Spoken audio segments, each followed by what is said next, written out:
সম্মানিত নেতৃবৃন্দ, Dhaka metropolitan police কর্তৃক শারদীয় দুর্গাপূজা উপলক্ষে আয়োজিত নিরাপত্তা ব্রিফিংয়ে আপনাদের স্বাগত জানাই। আজ থেকে আরম্ভ হচ্ছে সনাতন ধর্মাবলম্বীদের সর্ববৃহৎ ধর্মীয় উৎসব শারদীয় দুর্গাপূজা। উপস্থিত সবাইকে ঢাকা মেট্রোপলিটন পুলিশের পক্ষ থেকে শারদীয় শুভেচ্ছা জানাচ্ছি। এবছর অত্যন্ত জাঁকজমকপূর্ণ ও উৎসবমুখর পরিবেশে ঢাকা মহানগরীতে 254টি মণ্ডপে উদযাপিত হতে যাচ্ছে দুর্গাপূজা। শুভ মহাপ্রলয়ের মাধ্যমে ইতিমধ্যে পূজার আনুষ্ঠানিকতা আরম্ভ হয়েছে এবং ধর্মীয় ভাবগাম্ভীর্য ও উৎসবমুখর পরিবেশে পূজা উদযাপনের জন্য ব্যাপক নিরাপত্তা পরিকল্পনা গ্রহণ করা হয়েছে। ভক্তদের উপস্থিতি, অবস্থান ও গুরুত্ব বিবেচনায় পূজা উদযাপন পরিষদের সাথে পরামর্শক্রমে পূজা মণ্ডপগুলোকে 4টি শ্রেণীতে ভাগ করে 24 ঘন্টা পুলিশের উপস্থিতি নিশ্চিত করা হয়েছে। পূজা মণ্ডপগুলোর শ্রেণী মোতাবেক প্রত্যেকটি মণ্ডপে পুলিশ ও আনসার মিলিয়ে ন্যূনতম 11 জন থেকে 50 জন পর্যন্ত নিরাপত্তা বাহিনীর সদস্য মোতায়েন আছে।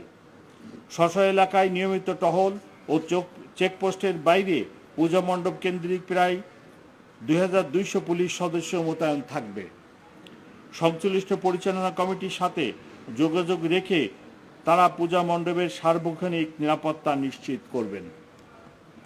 পূজা মণ্ডপসমূহে ভক্তদের যাতায়াত নির্বিঘ্ন ও যানজট নিয়ন্ত্রণের জন্য পৃথক ট্রাফিক পরিকল্পনা গ্রহণ করা হয়েছে। প্রতিমা বিসর্জনের দিন পৃথক কনভয় পরিকল্পনা গ্রহণ করা হয়েছে, যা ঢাকেশ্বরী মন্দির থেকে আরম্ভ হয়ে ওয়াইজ ঘাটে গিয়ে শেষ হবে। বিসর্জন শোভাযাত্রা নির্বিঘ্ন করতে অতিরিক্ত আরও প্রায় 2400 ফোর্স মোতায়েন থাকবে। এই উপলক্ষে পলাশীর মোড়, রায় সাহেব বাজার ও ওয়াইজ ঘাটে 3টি অস্থায়ী ওয়াচ টাওয়ার স্থাপন করা হবে।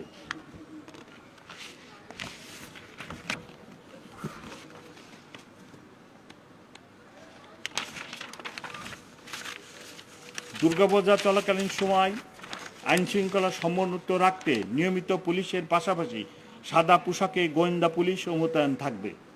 যে কোনো ধরনের জরুরি পরিস্থিতি মোকাবেলার জন্য সোয়াট, এক্সপ্লোসিভ রিকভারি ও bomb disposal team, dog squad ও ক্রাইম সিন টিম সার্বক্ষণিক স্ট্যান্ডবাই থাকবে। প্রতিটি মণ্ডপে পুলিশের পাশাপাশি স্বেচ্ছাসেবক নিয়োজিত থাকবেন। গুরুত্বপূর্ণ মণ্ডপসমূহের প্রবেশ পথে 15টি আশ্রয় স্থাপন করা হবে এবং প্রয়োজনে মেটাল ডিটেক্টর দিয়ে তল্লাশি করা হবে। এছাড়া সিসি ক্যামেরার মাধ্যমে মণ্ডপের আশেপাশে পুলিশি নজরদারি থাকবে। সমাজ কল্যাণ মন্ত্রণালয় থেকে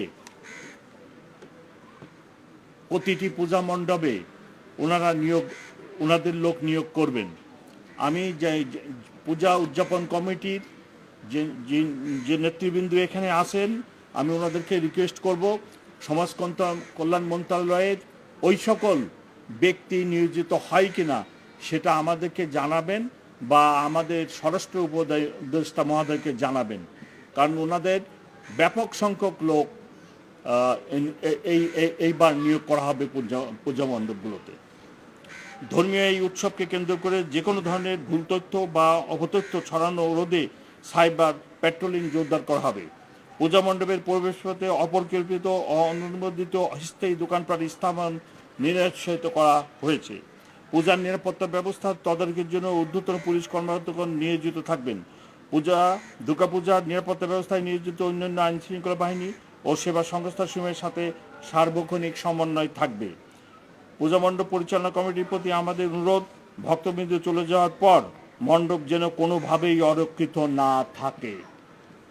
সেজন্য রাতের বেলা কমপক্ষে 2 জন স্বেচ্ছাসেবক পূজা মণ্ডপে উপস্থিত থাকবেন। পূজা উদযাপন কমিটি আছে, সেই কমিটির লোক অবশ্যই রাত্রে 10টা থেকে ভোর পর্যন্ত ভক্তবিন্দু আবার আসা পর্যন্ত দয়া করে থাকবে।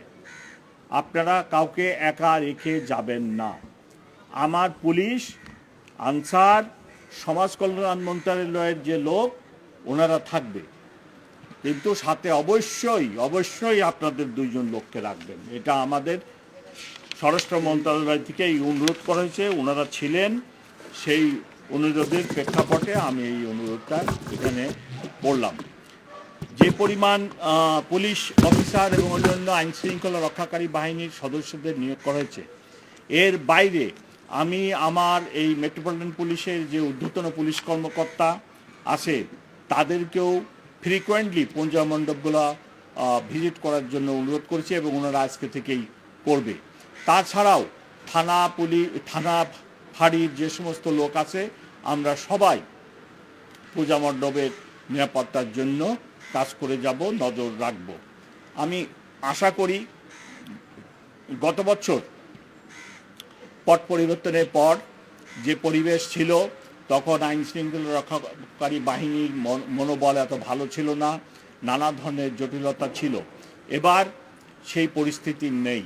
এবার আইন শৃঙ্খলা রক্ষাকারী বাহিনীর লোকজন, বিশেষ করে ঢাকা মেট্রোপলিটন পুলিশের সদস্যবৃন্দ সুসংগঠিত হয়ে গেছে। পূর্বের নেই আমরা কাজ করতেছি এবং কোনো রকম কোনো সমস্যা হবে না। আমি আশা করি নিরাপত্তাজনিত কোনো ঘটনা ঘটবে না।